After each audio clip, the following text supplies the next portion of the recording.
एक बूढ़ी माँ की दर्द भरी कहानी। कहानी बूढ़ी माँ का दर्द। प्रवीण के दिसंबर 17, 2022। एक बूढ़ी माँ की दर्द भरी कहानी। कहानी बूढ़ी माँ का दर्द। 3 साल हो चुके थे बेटे को अपना घर छोड़कर विदेश में बसे हुए। इन 3 सालों में बूढ़ी माँ और ज्यादा बूढ़ी हो गई थी। 75 वर्ष की उम्र में सुलोचना देवी की याददाश्त काफी कमजोर होती जा रही थी। उन्हें रोजमर्रा की चीजें याद ना रहती, लेकिन जो उन्हें हमेशा याद रहता वह था उनका बेटा। दिन हो या रात, एक पल भी ऐसा ना होता जब उन्हें अपने बेटे की याद ना आती। दूसरी तरफ बेटा था जो साल भर में एक आध बार अपने माँ को फोन कर लिया करता और 1-2 मिनट से ज्यादा बातें भी ना किया करता। फिर भी यह बूढ़ी माँ टकटकी लगाए अपने बेटे का इंतजार करती रहती। एक दिन बेटे का विदेश से फोन आया। हेलो हेलो, सुन रही हो ना माँ? अनिल बोल रहा हूँ, तुम्हारा बेटा। कैसी हो माँ?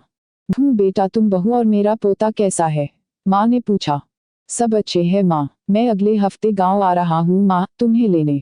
अब हम सब साथ में ही लंदन में रहेंगे माँ। तुम्हारी बहू कह रही थी माँ को यहाँ पर लेकर आओ, बेचारी अकेली वहाँ परेशान होती होगी, बेटे ने कहा। माँ की बूढ़ी सूखी आंखें आंसुओं से भीग गई। उसके कमजोर शरीर के नस नस में खुशी की लहर दौड़ गई। बेटे और बहू का अपने प्रति प्रेम देखकर माँ का मन खुशी से भर आया। बेटे ने आगे कहा, माँ तैयार रहना माँ, मुझे ज्यादा दिन छुट्टियाँ नहीं है। जिससे जितने पैसे लेने हैं लेकर रखना, तब तक मैं प्रॉपर्टी डीलर से बात कर लेता हूँ। घर के लिए? घर के लिए? माँ ने पूछा। हाँ माँ, गाँव का घर हमें बेच देना पड़ेगा। अब हम साथ में ही रहने वाले हैं तो वहाँ पर घर रखने का कोई मतलब नहीं है माँ, बेटे ने कहा।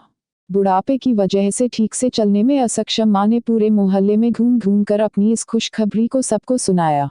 सभी को खुशी हुई, सबको लगा माँ जी के आखिरी दिन अपने परिवार के साथ खुशी से बीत जाएंगे।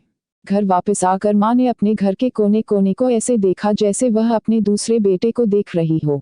देखे भी क्यों ना, उस घर को अपने बेटे से कम थोड़ी समझा था। अपने पति के साथ 40 साल यही तो बिताए थे, लेकिन अब मजबूर थी बुढ़ापे के आखिरी साल बेटे और बहू के साथ बिताना चाहती थी। दिल पर पत्थर रखकर घर बेचने के लिए माँ तैयार हो गई। आनंद फानंद में बेटे ने घर को आधे दामों पर बेच दिया। माँ ने ज्यादा नहीं, लेकिन जिन चीजों से दिल लगा था उन चीजों को समेटा और बेटे के साथ टैक्सी में बैठकर एयरपोर्ट के लिए चली गई।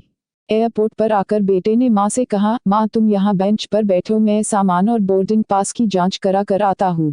वहाँ वक्त लगता है और खड़ा रहना पड़ता है, तुम्हें तकलीफ होगी, तुम यही आराम करो। मैं यूँ गया और यूँ आया। माँ बेंच पर बैठ गई और बेटा अंदर चला गया। काफी समय हो गया बेटा वापस नहीं लौटा। माँ सोचने लगी, ज्यादा भीड़ होगी इसलिए देर लग रही होगी। उद्धरण चिन्ह।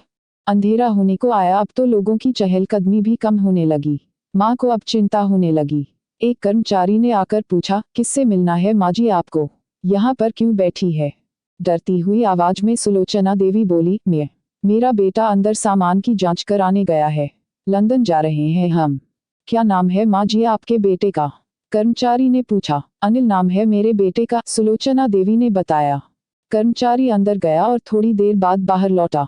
उसने सुलोचना देवी से कहा, माँ जी लंदन जाने वाली फ्लाइट तो दोपहर में ही जा चुकी है और आपका बेटा भी उस फ्लाइट में बैठकर लंदन जा चुका है। अब आपके यहाँ बैठने का कोई मतलब नहीं है, आप भी अपने घर चली जाए। क्या जा चुका है? और मैं घर जाऊं? घर? माँ की आंखों से आंसुओं के सैलाब उठने लगे। जैसे तैसे माँ घर पहुंची, जो अब उसका था ही नहीं, बिक चुका था। वो वही बरामदे में तुलसी के पास सो गई। घर के नए मालिक को उस पर दया आई तो एक कमरा किराए से उसको दे दिया। पेंशन के पैसों से खाना और किराए का बंदोबस्त हो जाता था। दिन बीतने लगे।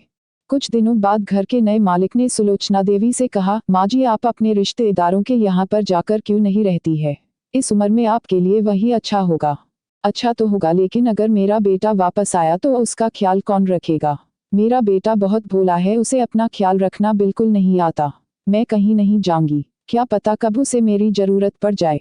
माँ ने कहा। दोस्तों सच बता रहा हूँ, माँ की ऐसी बातें सुनकर मेरी आंखों में आंसू आ गए। किसी ने सच ही कहा है, पूत का पूत हो सकता है लेकिन माता कभी कुमाता नहीं होती। दोस्तों आप सभी से हाथ जोड़कर विनती करता हूँ, अपने माता पिता की जितनी हो सके सेवा करना। उनके साथ कभी बुरा बर्ताव मत करना।